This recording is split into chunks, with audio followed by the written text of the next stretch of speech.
क्या आपने कभी ऐसी लाशें देखी हैं जो जमीन में आधी धंसी हों और जिनके सिर खुले आसमान की ओर हों? ये कहानी है अंटार्कटिका की, जहां एक दिन बर्फ में एक के बाद एक इंसानी मूर्तियां मिलनी शुरू हुईं, जिनके आधे शरीर जमीन में गहरे जमे हुए थे और सिर्फ उनके सिर बाहर थे। जब पुलिस ने खुदाई शुरू की तो उन्हें 2 और लाशें मिली। चेहरों पर ठंड से जमने के निशान थे। हैरानी की बात ये थी कि सब पूरी तरह नग्न थे, आंखें और मुंह खुले हुए, जैसे मरने से पहले कुछ बहुत डरावना देखा हो। एक लाश के माथे पर अजीब सा निशान था। ऐसा लग रहा था जैसे उसे जानबूझकर वहां छोड़ा गया हो।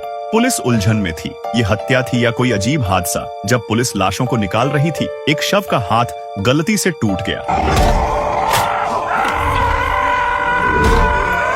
इसके बाद फैसला हुआ कि बाकी शवों को बुलडोजर से हटाकर बर्फ की रिंग तक ले जाया जाए। लेकिन वहां जो देखा गया वो और भी विचलित कर देने वाला था। मरने से पहले इन लोगों ने खुद को नुकसान पहुंचाया था। किसी ने उंगलियां काटी थी, किसी ने कान के पर्दे फाड़ दिए और कुछ ने अपनी आंखें तक निकाल ली थी।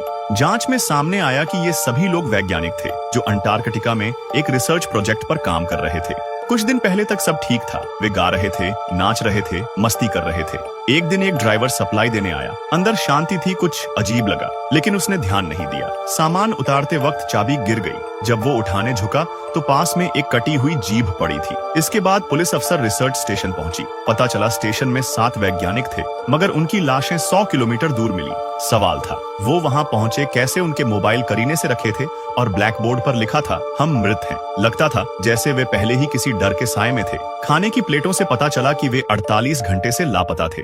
एक अफसर ने मोबाइल चेक किया, फोन अनलॉक था। वीडियो में वैज्ञानिक पार्टी कर रहे थे। अचानक एक शख्स खड़ा हो गया और उसे झटके लगने लगे। फिर स्क्रीन ब्लैक हो गई। पुलिस ने लाश पर बने चिन्ह की जांच की। इंटरनेट पर पता चला कि 6 साल पहले मरी एक महिला की लाश पर भी यही पैटर्न था और कुछ दिन बाद उसके प्रेमी ने वही टैटू बनवाया था। रात को पुलिस अफसर की नजर एक पुरानी बर्फ से ढकी आरवी पर पड़ी। अंदर मरे हुए जानवर पड़े थे। छत पर वही पैटर्न बना था और बिस्तर पर एक बिजूका रखा था। अब ये मामला एक पुराने अभिशाप से जुड़ा लगने लगा था। इसी बीच बर्फ पिघलने लगी और एक नई सच्चाई सामने आई। जमीन में सिर्फ 6 लाशें थीं, जबकि टीम में 7 लोग थे। मतलब एक शख्स अब भी गायब है और वही अब सबसे बड़ा संदिग्ध बन गया है।